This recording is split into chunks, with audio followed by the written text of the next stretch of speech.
Hey guys, today we are going to go over how to tackle the gaps between your floor and baseboards. For whatever reason, some houses may have this gap. One reason is that your house used to have carpet, was recently flipped, and the investors didn't put in the effort to redo the base trim. First, buy some shoe molding from your local home store. Make sure you are intentional about the molding you are getting. Sometimes different brands of shoe molding are thrown into one bin and they all have slight variations in thickness. Also, quarter round molding is significantly thicker in that it is supposed to be a quarter of a circle. Next, measure out the length of your baseboards. If you need to join two shoe molding pieces, use a miter joint. You can use a miter saw like what I'm using, or you can use a miter box with a hacksaw, which takes longer but still works. Next, nail your shoe molding to the baseboard. Make sure you are nailing to a spot that will ensure contact between the molding and the baseboard and not the gap underneath the baseboard. Also, we use miter cuts at the ends of the baseboards. If you have a router, you can use that to make the ends look nicer, but honestly, once it's painted, it won't look bad at all. Now, take some patch putty to cover up the holes. You can use caulk, but some people recommend against it because it will shrink over time.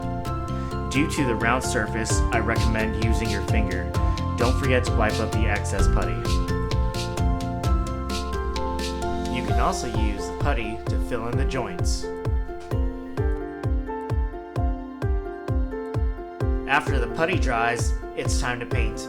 Lay out some painter's tape so you don't paint your floor.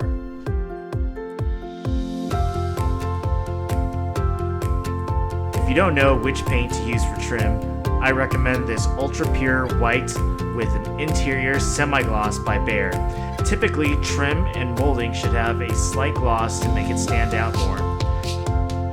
When painting, use long, gentle strokes with a brush that is meant for painting trim, and only use that brush for painting trim.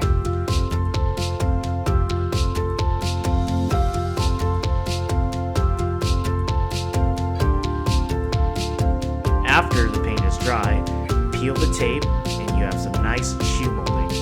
If you did a poor job at patching like me, you may want to lightly sand down some rough edges with a high grit sandpaper.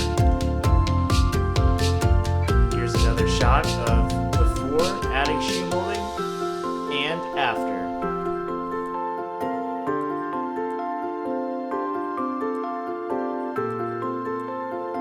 If you found this video helpful, make sure to like and subscribe. Thanks, and see you next time.